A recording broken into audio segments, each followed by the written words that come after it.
Amén. Buenos días.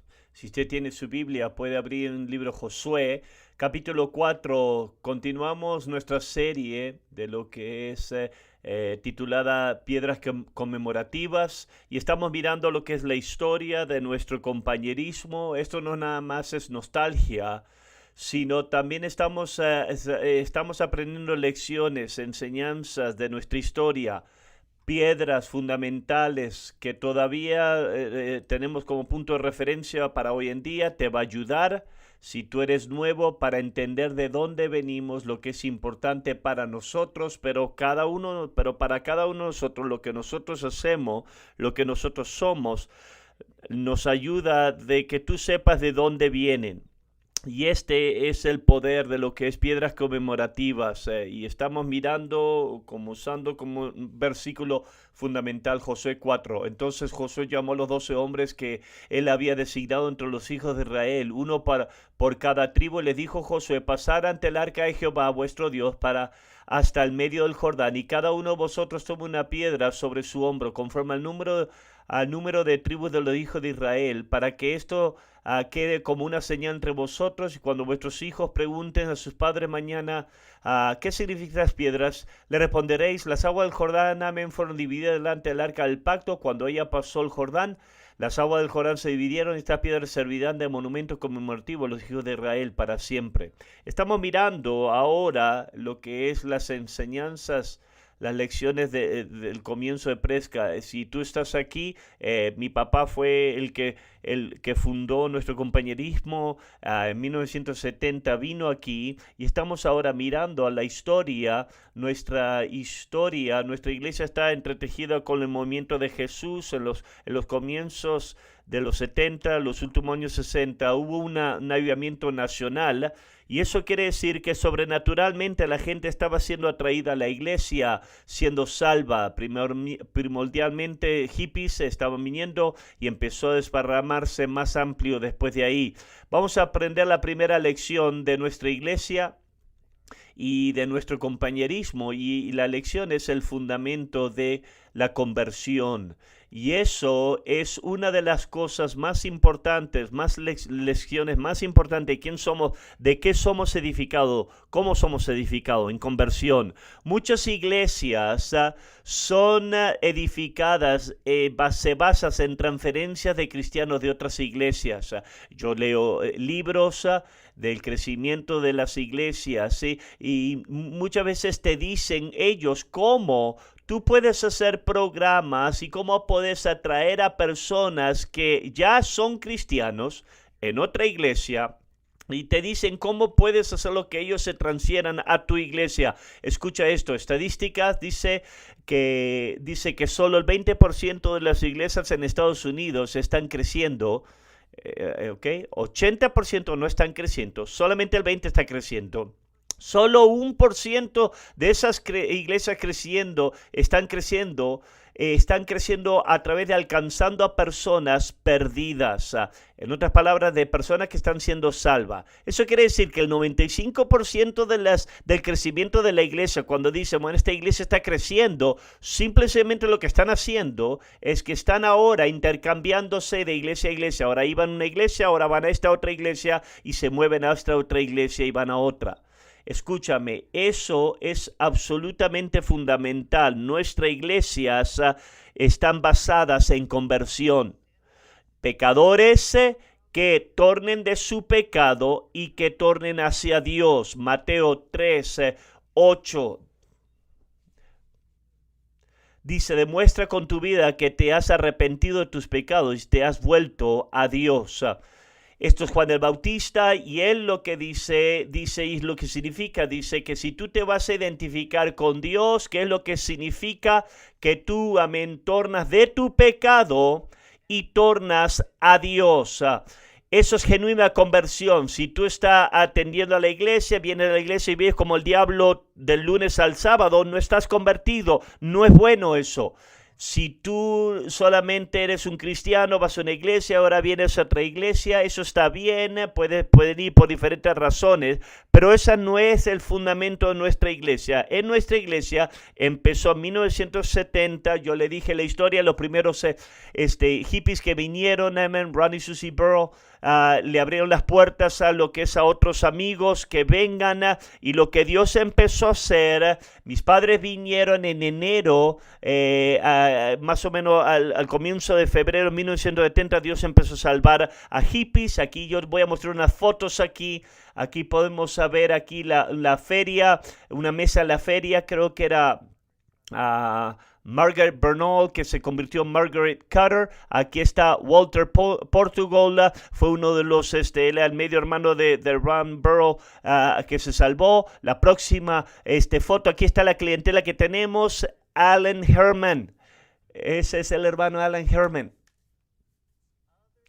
Otras iglesias celebran quizás estrellas de cine. Nosotros, esta es nuestra clientela aquí. Al Herman. La próxima foto es Bill Hunt. Ahora es parte del concilio ahora de la iglesia. Él se salvó. La próxima foto, vinieron después Flipcraft, eran verdaderos hippies que vinieron. La próxima foto era esto fue una banda. Podemos ver lo que es Cathy Corsi, John Rush, y ¿quién es Morgan? No puedo recordar, a ver quiénes son. Dios estaba salvando hippies, Dios estaba salvando jóvenes, olas de jóvenes que estaban viniendo de la escuela de la preparatoria de Presca, un número de jóvenes que estaban viniendo y se empezaron a salvar. La próxima foto aquí que vamos a mostrar, diferentes jóvenes aquí. Algunos que puedo reconocer, Janet Foley, allá está atrás, Jill Connelly, aquí enfrente, no puedo recordar los nombres aquí. Dios estaba salvando hippies, jóvenes. Dios estaba salvando a los padres también, de los jóvenes. La próxima foto aquí que tenemos, esto es ahora, es Mona Warner. Su mamá, Tony Peña, vino, Mona y su hermana Verónica se habían salvado. Su mamá vino, Tony estaba viviendo con un hombre en ese tiempo y creo que él estaba casado con otra persona. Mi papá no hacía esto con todos, pero cuando ella se salvó, la noche que ella se salvó, mi papá la retó a ella: no puedes seguir viviendo así, necesitas separarte. Y lo hizo. Conversión produce cambio de vida. Ella se mudó de la casa y vivió para Jesús hasta que falleció unos años atrás. Dios estaba salvando a los padres de los jóvenes. Dios también estaba salvando a gente respetable también. En la próxima foto, Phil y Pat Payson. La foto está un poquito borrosa aquí, porque la agarramos de una película o de un video, pero esto eran los padres de Janet. Los padres estaban, Phil era el presidente de lo que era la asociación del Golfo, de lo que es del golf, y eran gente respetable, era gente que de respeto, y empezaron a ver lo que Dios empezó a hacer en su hija, y Phil y Pat empezaron a venir a la iglesia. Y mi papá estaba haciendo la llamada al altar, los hippies estaban levantando su mano, respondiendo a llamar al altar, pero Phil y Pat no eran como los hippies, como ellos, eran gente respetable. Ellos no levantaban su mano, pero mi papá dijo, dijo: ¿sabes qué? Tú vas a tener que levantar tu mano como todo el resto, no vamos a hacer reglas especiales por ti. Finalmente su orgullo, amén, se quebrantó. Y Phil y Pat Payson, aunque eran gente religiosa y respetable, sabían que no estaban nacido nuevo. Ellos levantaron su mano, se salvaron y fueron increíble bendición para la iglesia. Empezaron el ministerio de cassette, la trompeta, artículos en el periódico. Hay tantas cosas que Dios empezó a salvar también gente respetable. Esto era la base de nuestra iglesia. Nuestra iglesia se basa en conversos. Todas nuestras iglesias, hoy en día tenemos más de 3.400 iglesias a través de todo el mundo, todas que originaron de aquí de Prescott, y cada una de ellas tiene el mismo fundamento: pecadores.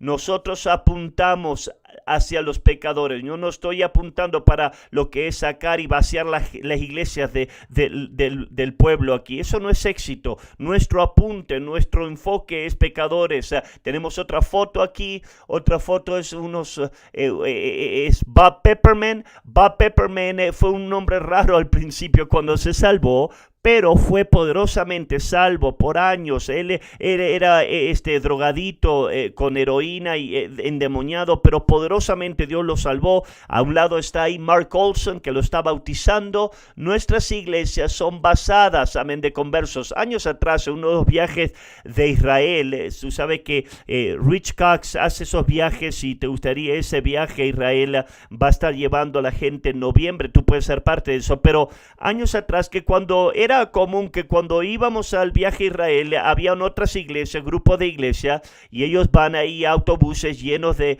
otra gente, y había otro grupo, yo no recuerdo si estaban con el movimiento de Benny Hinn o otra organización de iglesia, pero le preguntaron a la gente en nuestro autobús de qué iglesia son, y nosotros dijimos: nosotros somos del compañerismo cristiano, es de la iglesia de Casa del Alfarero, y ellos dijeron: oh, los arrepentidos. Ellos lo estaban diciendo como una manera de burlarse, pero nosotros sí, no se dieron cuenta. Eso es un poderoso, un dicho, unas palabras poderosas. Sí, somos los que nos arrepentimos, porque nosotros, nuestras iglesias se basan primordialmente en conversos. ¿Cuántos de ustedes aquí se salvaron en una de nuestras iglesias de nuestro compañerismo? Levante su mano, mire su alrededor. Quiero que entienda esto. El porcentaje de nuestras iglesias que fueron salvas en nuestras iglesias, nuestros compañerismos, eran pecadores, es extremadamente alta. Usualmente es de 80-90% de cada iglesia. Eso es la fuerza de quién somos. Nosotros somos un compañerismo de conversos. Y la mayoría de lo que es nuestros pastores, de mi cabeza, yo puedo pensar de quizás 3 de nuestros pastores que yo conozco. Yo obviamente no conozco a todos los pastores, los 3.400, pero la mayoría de todos nuestros pastores fueron conversos, salvos en una de nuestras iglesias. Eso es quien somos. Cuando tú tienes conversos, eso produce vida.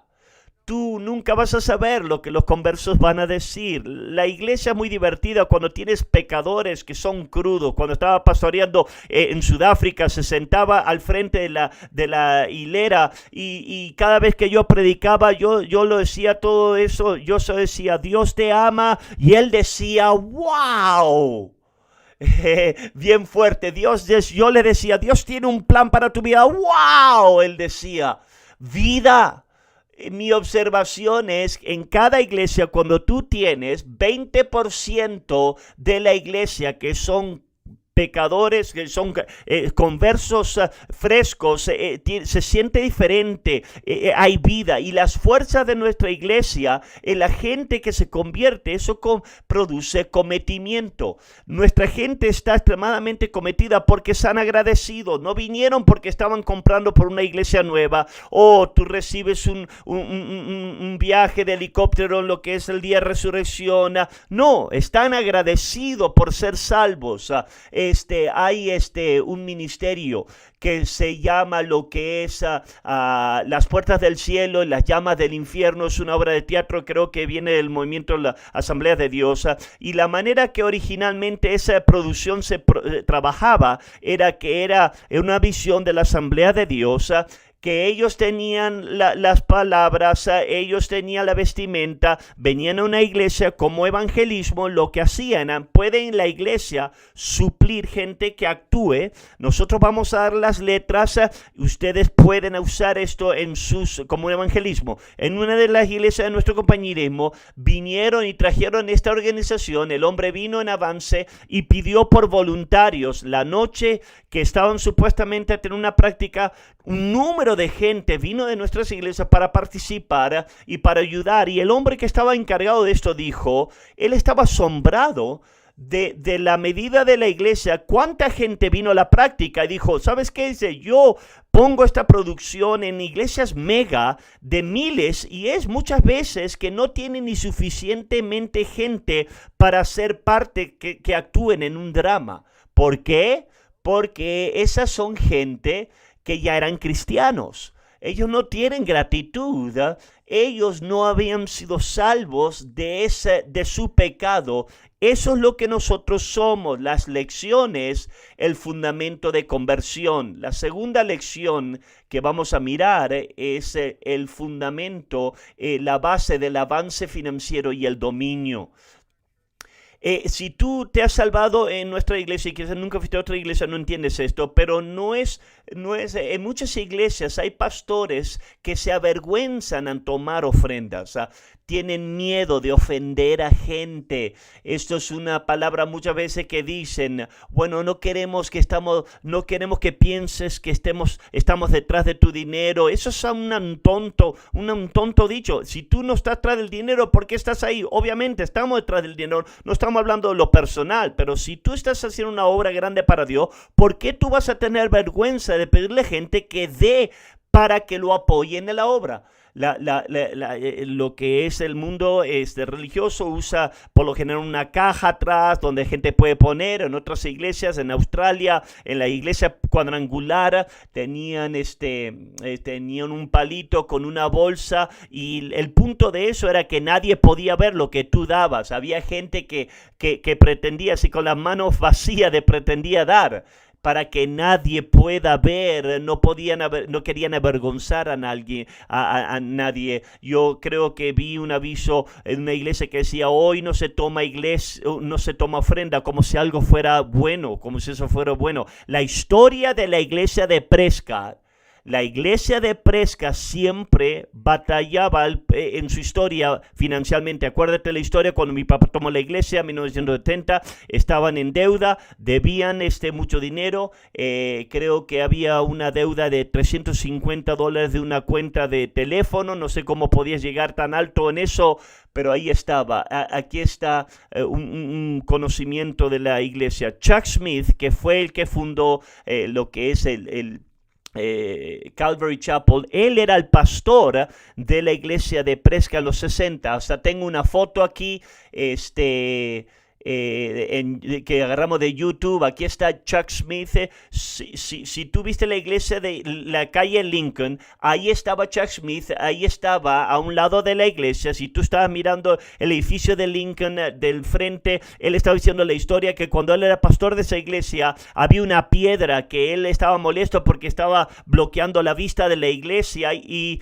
él dijo, voy a remover esa piedra, y su esposa le dijo, ¿sabes qué? Si haces eso, la piedra se va a resbalar y vas a dañar el edificio. Y él dijo, no, está bien. Eso es exactamente lo que pasó. La piedra cayó y rompió parte de la iglesia. El tema es esto, en la autobiografía de lo que era de Chuck Smith, dijo que cuando él dijo que la Prescott fue la primera iglesia que él tomó, su saldo era de $15 por semana. Y su esposa quedó embarazada, su esposa Kay, y no tenían suficiente dinero para lo que es para el seguro médico, para el bebé. Y dijeron que no había dinero aquí y que no podían sobrevivir aquí. Entonces dejaron la iglesia de Prescott y tomaron la iglesia cuadrangular de Tucson porque había más dinero allá. Ahora te estoy diciendo esta historia. La iglesia nunca había apoyado a un pastor de tiempo completo. Cuando papá vino, estaba en deuda a la iglesia. Una de las estrategias de levantar, recaudar dinero, en el 4 de julio lo que tenía, vendían tacos. Yo no quiero ser racista, no quiero sonar racista, pero la gente blanca americana vendiendo tacos para recaudar dinero no es una buena idea. Solamente estoy diciendo, es lo que hacían, no era una buena idea. La iglesia luchaba financieramente. En 1970, cuando mi papá tomó la iglesia, unos meses después, él tuvo un avivamiento con John Messler. Esto es, Jolene, la hija, está viniendo a nuestra iglesia. Tú puedes mostrar aquí una foto. Esto fue uno de los folletos tempranos. No creo que fue el original folleto, pero lo teníamos muchas veces aquí. Este hombre, John Messler, él tenía un absoluto toque sobrenatural de Dios en su vida. Él usado en palabra de ciencia, sabiduría, sanidad. Él escuchaba de Dios. John Messler escuchó de Dios, oyó de Dios en este avivamiento en una manera sobrenatural. Y en el avivamiento, en una de las maneras que se manifestó fue en dinero.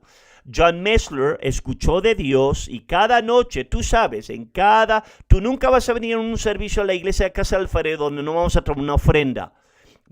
Entonces papá tomaba una ofrenda, una regular ofrenda. John Messler, cada servicio, cada noche de servicio de avivamiento, Dios le dijo a él, toma una segunda ofrenda. Piensa acerca de esto. En el mundo de la iglesia no quieren que piensen que no estamos tras de tu dinero. Ahora nuestra iglesia, visitantes están aquí, estamos tomando dos ofrendas. Y John Messler hizo esto porque él escuchó de Dios. Algo quebró en la iglesia desde ese momento. Mi papá me dijo muchas veces a través de los años, desde ese avivamiento, algo se quebrantó, algo, nunca más nuestra iglesia luchó financieramente como antes.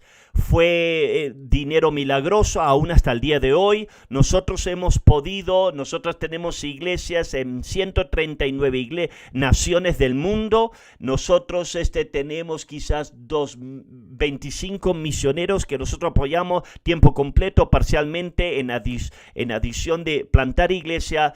Estamos mandando mucho dinero, pero algo se quebrantó en la finanza de la iglesia. No nada más se quebrantó en la iglesia financieramente, gracias a Dios.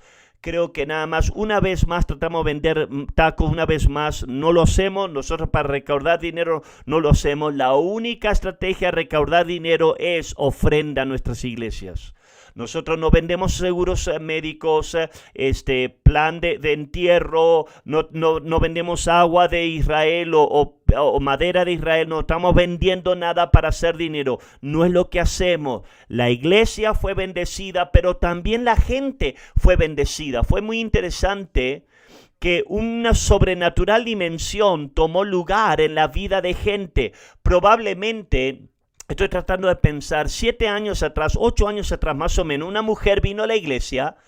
Ella vino y se introdujo a sí misma. Ella no va a nuestra iglesia, pero es del área de Presca. Quizá algunos de ustedes la conozcan. Se llama Penny Flannery. Era una maestra de la preparatoria en ese tiempo.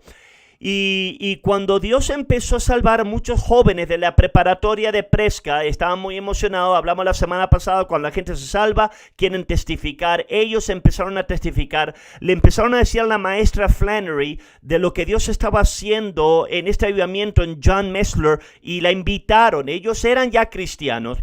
No tenían intención de venir y unirse a nuestra iglesia, pero vinieron al avivamiento y ella me dijo, ¿sabes qué? Te voy a decir una historia. Acuérdate, la iglesia solamente cabían 65 personas en ese tiempo, teníamos más de 100 en ese momento. Ella dijo, el edificio estaba tan lleno que cuando ella y su esposo vinieron, no había asiento que ellos podían sentarse, se tuvieron que sentar separados. Ella se sentó de un lado, su esposo se sentó del otro lado. John Messler en ese avivamiento, eso no era un programa que cada evangelista tiene que hacer. Esto fue que él escuchó de Dios. Él tomó una segunda ofrenda en ese servicio. Acuérdate, esto es en 1970. Él dijo, hay gente aquí, un número de gente, que Dios quiere que dé $100 esta noche. Una vez más, eso no fue un truco. Eso, él genuinamente escuchó de Dios. Penny Flannery me comentó que él ya estaba sentada del lado de la iglesia y ella sintió que Dios quería que dé 100. El problema era que su esposo estaba del otro lado, no le podía preguntar. Entonces ella dijo, ¿sabes qué? Yo decidí, voy a dar $100. Y el predicador John Meslo dijo, si tú vas a dar $100, ven aquí al frente, yo voy a orar por ti. Entonces ella pensó, ¿sabes que no puedo hablar con mi marido? Ella se puso de pie, ella llegó al frente. Dios le había dicho a su esposo también que él dé $100. Ellos no tenían intención de ser parte de nuestra iglesia. Ahora, ¿qué estamos hablando? 40, casi 50 años después, ella me acaba de decir esta historia. Algo pasó esa noche.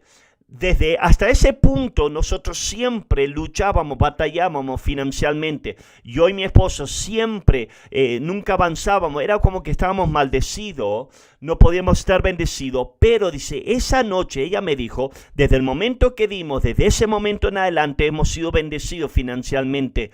Algo sobrenatural tomó lugar. Eso es fundamental a quién somos. Si tú estabas aquí en los años que mi papá estaba vivo, mi papá, amén, era, amén, él tomaba ofrendas, amén, de forma valiente. Más si él sentía resistencia en la mañana, él decía en la noche, ¿sabes qué? Voy a venir en la noche a predicar otra vez. ¿Por qué? Porque él creía que el dinero sobrenatural, nunca puedes, amén, permitir que el espíritu de avaricia controle la iglesia. Y él tiene el mismo hijo. Tiene el mismo espíritu. Yo no tengo vergüenza de tomar una ofrenda. Yo te estoy haciendo un favor. Es la manera que yo lo veo. ¿Por qué? Porque la bendición de Dios viene en dar, y mucho más de eso. Tú sabes de lo que nosotros hacemos con la ofrenda. Las iglesias que nosotros hemos plantado a través del mundo, lo usamos para que la gente sea salva. Eso es fundamental en nuestra iglesia, el fundamento de lo que es avance financiero y dominio. La tercera lección que queremos aprender de los tiempos tempranos es el poder de una conexión espiritual. Mi padre atendió a la escuela bíblica. Y en la escuela bíblica a él le enseñaron cómo tú ayudas a la gente. Él tomaba clases de consejería, de que tú ibas a aconsejar gente en sus problemas. Y en esos tiempos probablemente fue la primera ola en la iglesia donde empezaron a decir que la psicología era la manera que tú ayudabas a la gente. Mi papá tomó una clase, la clase se basaba en la oración, pero un profesor que estaba enseñando a estos futuros pastores, él le dijo, piensa acerca de esto. Él le está enseñando de una clase del poder de oración, y después él le dijo, la oración está bien, pero la gente necesita ayuda verdadera. Lo que significaba, él estaba diciendo esto, que si la gente iba a cambiar y tenía problemas, lo que tú necesitas consejería, necesitan psicología, y tienes que, ¿por qué tu mamá no te dejó tirar lo que tu cereal en el piso y por eso tienes problemas hoy en día? Mi papá no creía eso. Mi papá se salvó, él era un pecador. Cuando él se salvó y cuando fue lleno del Espíritu Santo, ahora somos pentecosteses. El poder del Espíritu Santo, él dijo, es la respuesta. Yo no voy a edificar mi ministerio, la iglesia, en consejerías, amén, largas y psicología. Mi papá creía que lo que la gente necesitaba era que se tenían que encontrar con Dios por ellos mismos. Él decía muchas veces, si tú recuerdas las palabras de mi papá, que él decía muchas veces esto, Dios puede hacer más en unos minutos en su presencia que nosotros en toda una vida. Eso era como él miraba esto. Él edificó entonces la iglesia en el fundamento que la gente necesita ponerse en contacto con Dios. Primeramente, ¿cómo la gente se puede poner en conexión con Dios? A través del poder de la predicación, el poder de la enseñanza, la palabra de Dios. Solamente esta mañana un hombre me acaba de decir cómo Dios lo ayudó cuando yo enseñé la serie de lo que es Desarraigando el Rechazo. Eso no fue psicología, eso fue la palabra de Dios. Él me dijo, Dios hizo algo en mí de liberación y cambio. La palabra de Dios, mi papá creía que la palabra de Dios es la respuesta. Lo segundo, el poder del altar. En la Biblia habla muchas veces de altares y altares, el altar es un lugar de encuentro con Dios, literalmente lo que significaba en los tiempos tempranos. Mi papá hizo una serie, creo que la tiene en el... Amén, la escuela dominical de los altares, hablando de diferentes altares del Viejo Testamento. Esto es un fundamento, una Biblia, un fundamento bíblico. Génesis 26:24. Aquella noche se le apareció Jehová y le dijo: yo soy el Dios de tu padre Abraham. No temas, porque yo estoy contigo. Te bendeciré y te multiplicaré tu descendencia por amor de Abraham, mi siervo. Entonces edificó allí un altar e invocó el nombre de Jehová. Plantó allí su tienda y abrieron allí un pozo los siervos de Isaac. Mira lo que es la progresión bíblica aquí. El Señor se apareció, Dios se reveló algo a Isaac. Eso es lo que pasa y debe pasar en cada iglesia. Dios se revela algo de su palabra acerca de sí mismo, acerca de ti en relación con Él. Cuando Dios se reveló algo, ¿qué es la manera de responder a Isaac? Isaac no dijo, bueno, está bien, no. Él edificó un altar. Este altar es un lugar donde él dice, este es el lugar donde yo me voy a encontrar con Dios. Esto es lo que el altar hace, amén, me estoy encontrando con Dios aquí, pero lo que estás haciendo es que se convierte ahora un lugar, un punto de referencia. Desde este momento las cosas van a ser diferentes. La Biblia dice que las acciones, que él hace una tienda, planta una tienda, abre un pozo, porque yo me encontré con Dios, yo edifiqué un altar, ahora yo voy a vivir diferentemente por lo que pasó. Ese es el principio de el altar. En cada una de nuestras iglesias, de nuestros servicios, tenemos llamada al altar. Cuando la predicación termina, vamos a decir que la gente incline su rostro. Primeramente, queremos que pecadores se encuentren con Dios. Cada vez que nosotros venimos, siempre tenemos una llamada al altar. Si tú alguna vez vienes a la iglesia y no hay una llamada al altar, eso quiere decir que el pastor está enfermo o algo está mal. ¿Por qué? Porque ¿quién es quien somos? No está bien tener pecadores y no darle una oportunidad que se encuentren con Dios. Pero también hacemos algo en nuestra iglesia, y eso es que nosotros abrimos el altar para los creyentes. Si Dios te habló a ti, tú estás salvo. No estás viniendo al altar para salvarte. Tú estás viniendo al altar para hacer lo que Isaac hizo. Dios, yo escuché tu voz. Tú me hablaste acerca de mi pecado, mi situación. Tú me dijiste algo de ti mismo. Entonces ahora tú vienes al altar y tú ahora hablas con Dios. El punto de la iglesia no nada más es abrir tu Biblia o tu aparato electrónico y agarra información de Dios. No, necesitas encontrarte con Dios. Cosas poderosas pasan en el tiempo del altar. La gente cambia. Tenemos una foto aquí, diferentes fotos. Eso es lo que pasa en cada uno de nuestros servicios. Es que los cristianos vienen al altar a encontrarse con Dios. Escuché tu voz, voy a actuar, Dios ayúdame, pero el punto primordial es que ellos están hablando con Dios porque ese es el punto del altar. Esto es la manera, el poder de la predicación y la enseñanza, la palabra de Dios es como se encuentran con Dios. El poder es el altar. Lo tercero es el poder de una relación personal con Dios. Lo que hacía mi papá a través del año, él decía, tú tienes que leer la Biblia tú mismo. Él decía, antes de nosotros tenemos aparatos electrónicos, él decía, ¿cuántos de ustedes trajeron su Biblia? ¿Cómo saben si el predicador está predicando la Biblia si tú no lo lees por ti mismo, verdad? Esto es poderoso. Cada creyente necesita leer su Biblia. Tú necesitas leerla por ti mismo y cada creyente necesita orar. Nosotros tenemos oración cada mañana, de lunes a sábado. Empezamos a la mañana. Tú necesitas orar. Yo sé que tú puedes orar en la casa, pero vamos a ser honestos, muchos de ustedes no. Te damos una oportunidad. Ven, hay poder en la oración corporativa. Ven ante el servicio. El servicio esta noche va a empezar el servicio a las 6:30, una hora antes oramos. Cada servicio tenemos oración una hora antes.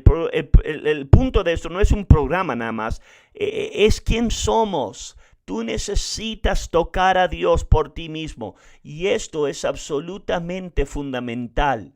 Si tú no tienes una relación con Dios, toda la consejería del mundo no te va a ayudar. Y es por eso que mucha gente, bueno, tengo problemas. Tú vas a tener que pastores te van a preguntar. Tú lees tu Biblia y estás orando. Eso no es nada más por estadísticas. Queremos saber por qué. Porque si tú no estás leyendo tu Biblia y estás leyendo, la consejería no es la respuesta. Consejos sí pueden ayudarte. Si hay cosas que quizás no puedes saber, absolutamente, agarra un pastor, agarra consejo. Pero si tú no tienes una relación con Dios tú mismo, estamos nada más abriendo nuestra boca. Todos tenemos más cosas que hacer con nuestro tiempo. Eso es fundamental en quién somos. Tú necesitas estar en la iglesia para escuchar la palabra de Dios. Eso es, tú necesitas encontrar. Algunos de ustedes hace mucho tiempo que has orado en un altar. Tú necesitas encontrarte con Dios en un altar y necesitas una relación personal. Y esto, cuando tú tienes conversos que ahora tienen una relación con Dios, produce ahora vida. Vamos a ver un video aquí. Este es el original edificio de Lincoln Street. Dios bendiga Phil Payson, que tenía una grabadora de video. Aquí está el servicio. Al comienzo, estos eran pecadores con la vida de Dios, que estaban salvos, el gozo del Señor, que ahora ellos están entrando en la presencia de Dios, en ese pequeño edificio. Ahí está Rodney levantando su mano, Rodney Mathis, un número de gente que quizás puedas reconocer si tú eras de esos tiempos, pero aquí está la vida de Dios. Creo que es David Rice, el hermano de Donna. Vamos a seguir más adelante. Mira esto, Vida, Bev Coolidge, ahí la ves levantando sus manos. Linda Lee está ahí, allá atrás. Enamorados de Jesús, pecadores, salvos por gracia. Eso es la vida de Dios y eso es el fundamento de nuestra iglesia. Wow, mira ahí al pastor Greg con un jovencito. ¿Ves? Tenía pelo en ese tiempo. Ahí está mi papá con su moda de vestir y aquí está Larry Reed, que estaba ahí predicando un avivamiento de la hermana Sharon. Gracias a Dios. ¿No es hermoso eso? Gloria a Dios. Gracias, Jesús. Vamos a avanzar ahora. La próxima lección. La próxima lección es enviar vida a los que no la quieren. Piensa acerca de esto, ¿ok? Avivamiento, amén, se desató en nuestra iglesia. Mi papá, este fue su sueño. Mis padres eran pecadores, se salvaron poderosamente. Papá estaba tan emocionado que eran parte de la iglesia cuadrangular. Mi papá le empezó a decir a todo el mundo. Él quería que todo el mundo pueda experimentar lo que tú ves ahí. Él decía, ¿sabes qué? ¿Quién no querrá eso?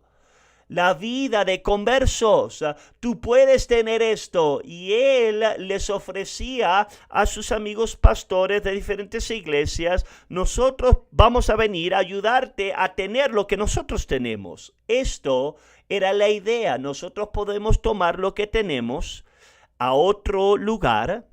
Entonces él empezó a preparar conciertos para su iglesia madre donde él se había salvado, su iglesia en Phoenix, Arizona. Entonces nosotros agarramos gente en vehículos, creo que no teníamos una van en ese tiempo. Este fue nuestro primer grupo de impacto en evangelismo. En ese tiempo, amén, mi papá le puso como nombre como guerrilla, equipo de guerrilla. No era gorila, ¿ok?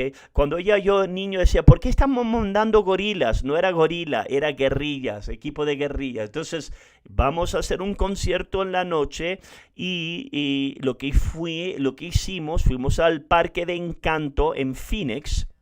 Y empezamos a hacer un evangelismo, empezamos a predicar, empezamos a testificar. Es más, tenemos un video, yo no creo que eso es el original, pero eso es el Parque de Encanto. Aquí está Janet Foley testificando en el Parque de Encanto. Ella era una jovencita en ese tiempo y eso es todo el video que tenemos, ¿sí? Es todo el video que tenemos. Bueno, eso es el video que ya estaba Janet testificando. Esa noche era que la idea que nosotros testificábamos en el día, exactamente como lo hacemos hoy en día, y invitábamos a gente, pasábamos folleto de una manera u otra, invitábamos a gente a que venga a la iglesia esa noche para un concierto. Y así, Dios estaba haciendo esto todo a través de Estados Unidos. Así como en Presca, muchos pecadores, crudos pecadores vinieron. Si recuerdo correctamente, tuvieron como casi 100 pecadores que vinieron. Hippies. Esta gente era cruda, pecadora. Algunos de ellos eran locos. Mi papá estaba tan emocionado. Esta es la iglesia donde mi papá se había salvado. Papá dijo, sí, los pecadores vinieron. La gente que testificaban, ellos estaban emocionados. Sí, pecadores como nosotros vinieron. Pero la gente de la iglesia no los aceptaba. Mi papá, la sobrina de mi papá, estaba en la iglesia y dijo, Wayman, espero que sepa lo que estás haciendo. Cuando vio todos estos pecadores, no estaba muy emocionada. Después que muchos de ellos fueron salvos, a él le dijeron por el pastor de su propia iglesia, ese no es el tipo de gente que nosotros estamos buscando aquí. Yo te dije la semana pasada, eso es lo que pasó a través de todo Estados Unidos. El punto que los hippies vinieron no era único para nosotros, vinieron en muchas iglesias. Piensa acerca de esto. Nosotros ofrecemos la vida de Dios y a ellos no lo quisieron. Ellos dijeron no gracias. Ellos no quisieron pecadores en sus iglesias. Phoenix no fue el único lugar, lo hicimos en muchas otras ciudades donde papá estaba muy emocionado, les ofrecía a los pastores, vamos a traer una banda, vamos a traer a gente, vamos a testificar, vamos a hacer todo para ayudarte, pero esto empezó a convertirse muy frustrante a papá de aprender que mucha gente no quería pecadores en sus iglesias. Entonces cuando los pecadores venían, y la gente de la iglesia los rechazaban, eran rudos, estaban fríos hacia ellos, porque ellos decían, nosotros no queremos, ellos están arruinando nuestra iglesia buena, bonita iglesia. En la manera que lo veían, era muy frustrante. Entonces nosotros podíamos trabajar todo el día y toda la noche, solamente para descubrir que la iglesia mataba a esos nuevos conversos, no se quedaban salvos, o en algunos incidentes, alguna gente milagrosamente sí se quedó salva, pero algunas de esas iglesias creían falsas doctrinas. Entonces ahora tú tenías esta gente que los encontraba después y decía, wow, ¿tú crees esto? ¿Crees cosas absurdas? ¿Dónde agarraste eso? La iglesia que nosotros trabajamos, mandamos los pecadores. Entonces papá empezó a tener la idea, y esto va a ser desarrollado más adelante, pero él dijo, la única manera que esto va a funcionar es que nosotros necesitamos gente en cada ciudad que nosotros vamos a trabajar, necesitamos que ellos amen lo que nosotros amamos, que son pecadores. Nosotros necesitamos que crean lo mismo que nosotros creemos, pero mi papá no tenía idea de cómo eso iba a funcionar, porque si nosotros estamos mandando vida a la gente que no la quiere, mi papá no sabía lo que la respuesta era y dijo claramente, esto no está funcionando. Y la gente, tener rechazado que la gente se convierta extraña. Algo fundamental en nuestra iglesia de los comienzos es que mandaba gente a otras ciudades para evangelizar. Tenemos otra foto aquí, lo que tenemos uno de los primeros equipos de guerrilla. Esto era un autobús aquí, no sé si lo compramos, lo rentamos, lo alquilamos, pero aquí es uno de los comienzos, un grupo de evangelismo para testificar a otra ciudad. Esto es fundamental. Cada una de nuestras iglesias alrededor del mundo, de la iglesia de la Casa Alfarero, La Puerta, Victory Chapel, sea lo que sea, el nombre de nuestro compañerismo de nuestra iglesia, hasta el día de hoy hacen esto, mandan vida a otras ciudades. Está bien si tú tienes en esa ciudad a alguien que ame lo que tú amas y cree lo que tú crees, pero desafortunadamente los comienzos en nuestro grupo de impacto fue malgastado y eso se convirtió en una lección fundamental. Voy a desarrollarlo eso más adelante. Una final lección de quién somos, y esto tiene que ver con discipulado en vez de escuelas bíblicas. Los hippies empezaron a ser salvos y los jóvenes empezaron a salvar.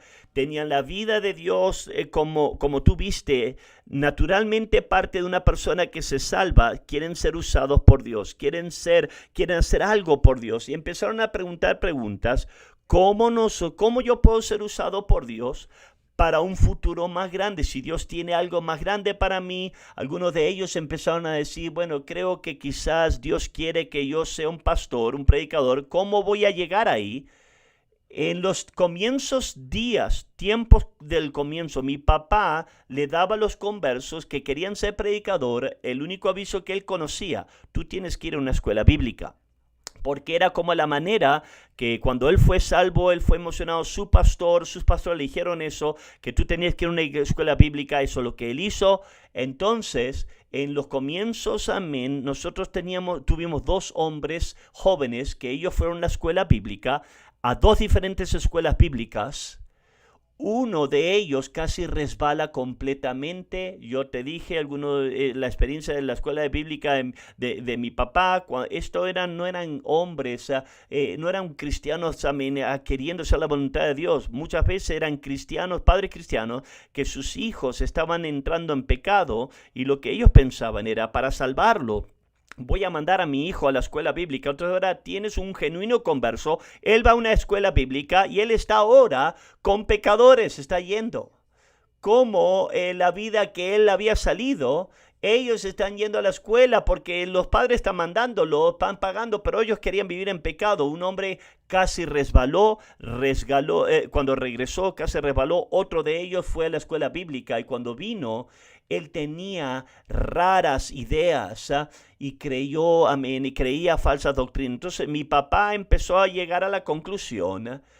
Primeramente empezó a examinar su experiencia de la escuela bíblica, que él no se sintió como que era una positiva experiencia. Ahora está mirando a estos jóvenes y él está sabiendo que esto va a pasar más y más. Jóvenes van a querer hacer la voluntad de Dios. ¿Qué es lo que voy a hacer? ¿Los voy a mandar que resbalen?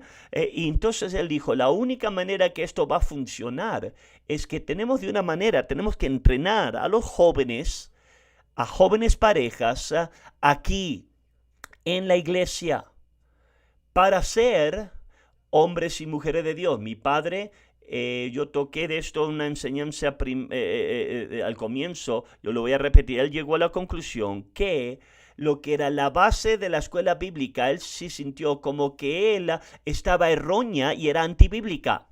Aquí está el problema de la escuela bíblica. Número 1, a menudo los que enseñan son personas que no tuvieron éxitos como pastores. No trabajó para ti, nunca pudiste edificar una iglesia. Entonces ahora es la gente, el viejo dicho dice, el que no puede enseñar. Eso es lo que mi padre creía. ¿Cómo tú puedes aprender de ser un exitoso pastor de alguien que nunca tuvo éxito él mismo? No tiene sentido lógico. Lo segundo era que en la escuela bíblica ignora el carácter. ¿Cómo tú pasas y avances? Pasas pruebas, ¿verdad? Tú te sientas por lo que es el número de horas, de créditos. Si tú puedes pasar una prueba, entonces tú vas a recibir tu diploma. Tú ahora oficialmente eres un pastor, pero ignora el carácter. Tú puedes estar golpeando a tu esposa, tú puedes ser inmoral. Pero yo pasé la prueba. Tú puedes ser rudo a la gente, no tener tacto con la gente, pero yo pasé la prueba. Tú eres un pastor ahora. Él dijo, esto no tiene sentido, porque el carácter es el fundamento de ser un hombre de Dios. Lo tercero era que la escuela bíblica aleja al hombre de las personas. El pastorear se trata de tratar con gente por 3, 4 años, sea lo que sea, que tú vas a escuela o colegio bíblico. Ahora tú estás en un salón de escuela con otros cristianos, supuestamente, o profesor. No estás con gente, no estás aprendiendo ahora cómo trabajas con nuevos conversos y los estableces en la fe, porque no estás involucrado con ellos. Estás tomando clases, pruebas. Número 2, no estás trabajando con gente. ¿Cómo se desarrolla el carácter? Contra gente. Oh, pastor, mucha gente dice, ese hombre me está enfadando. Bien, está bien. Así como tú aprendes carácter, es como tú cambias, así es como tú piensas que eres hermoso hasta que te acerca a otras personas y ahora dice quiero matarlo. Hay cosas que tienes que obrar internamente en ti. La escuela bíblica te remueve de eso. Y cuartamente, la escuela bíblica no está conectada a evangelismo. Bíblicamente, Jesucristo mandó a sus discípulos a evangelizar. Eso es como tú aprendes de verdaderamente cuando tú estás trabajando con nuevos conversos, cuando estás tratando con pecadores y se están salvando. Mi padre empezó a examinar todo eso y él empezó a decir, bíblicamente no hay escuelas bíblicas en la Biblia. Es más, tú puedes decir, bueno, los hijos de los profetas, alguna gente, unas traducciones dice la escuela de los profetas. Tú puedes estudiar esto en el tiempo de Elías, ¿verdad? Todos ellos no tuvieron éxito. Ninguno de ellos se convirtió en profeta, que sepamos, ¿verdad? Los judíos tenían una escuela de escritura, pero eso no fue el plan de que Jesús usó. Jesucristo trabajó uno con jóvenes y mi padre empezó a entender que el plan de Dios es que jóvenes, parejas que se conecten al hombre de Dios y sean entrenados por un pastor. Eso es actualmente el plan de Dios. Segundamente, si tú quieres hacer algo para Dios, tú necesitas involucrarte en evangelismo. Gente muchas veces viene, quiero que Dios use mi vida, necesitas involucrarte en evangelismo. Personalmente tienes que testificar, tienes que ir al grupo de impacto, evangelismo, porque así es como tú vas a crecer. Terceramente, está basado en carácter, no en superar pruebas. Tienes que tener carácter. Tú puedes ser muy inteligente en tu cerebro, pero si tienes un mal carácter, no puedes ser un hombre de Dios. No deberías ser un hombre de Dios. Tú puedes tener mucho talento saliendo de tus poros, pero si tú no tienes carácter, no vas a sobrevivir, vas a lastimar a gente. Tienes que tener carácter, pero vas a aprender eso en discipulado, conectado al hombre de Dios, en una iglesia local. Y cuarto, tienes que trabajar con gente. ¿Quieres que Dios use tu vida? Trabaja con nuevos conversos. Hay algo poderoso de eso. Y esto se convirtió absolutamente fundamental. La próxima semana vamos a llegar a plantar iglesias en nuestra lección. Acuérdate, mi padre había recibido una palabra, la tenemos aquí, Isaías 58:12, esto de los tiempos de la Biblia. Mi papá, fíjate ahí, Mills, un hombre llamado Dick Mills, que le dio una palabra. Él recibió esta palabra en julio de 1967, 3 años antes de venir a Presca, es Isaías 58:12, y él le dijo, y esta escritura va a ser la marca de tu ministerio. Los tuyos edificarán las ruinas antiguas, los cimientos de generación en generación levantarás, y serás llamado reparador de portillos, restaurador de calzadas para habitar. Esto, uno de los poderosos cosas del ministerio de mi papá, de su ministerio, él no lo inventó, él fue el restaurador, Jesús lo inventó, pero él restauró discipulado. ¿Cómo tú te conviertes en un hombre de Dios en una iglesia local? No mandándote a una escuela bíblica, y esto es fundamental. Más de 3.400 a través de todo el mundo, de que yo sepa, hay creo 3 nada más de los 3.400, de 3 nada más conozco que fueron a escuelas bíblicas, colegios bíblicos. El resto son pecadores que se salvaron. El primer fundamento, fueron discipulados en una iglesia local por un hombre de Dios, en cumpliendo aquí la palabra de Dios. Eso es el fundamento antiguo, amén, antiguas, amén, caminos, y Dios usó a mi papá. Eso es el fundamento de quién somos hasta el día de hoy. Nosotros tenemos poderosos hombres de Dios que predican detrás de nuestros púlpitos. El personal de nuestra iglesia, ninguno fue una escuela bíblica. Esta noche vamos a traer al pastor José Luis Gagiola de México. Él no fue una escuela bíblica, y aún la gente está siendo salva, está siendo libertada, y las vidas están siendo cambiadas. Eso es quien somos. Eso es una piedra conmemorativa. Necesitamos dar gloria a Dios, amén. Gloria a Dios por lo que ha hecho y por lo que está haciendo tu bondad, oh Dios. Ayúdanos a ser parte de esto, oh Dios. Gloria a Dios. Vamos a parar ahí, 10:30, el servicio de la mañana va a empezar. Dios lo bendiga.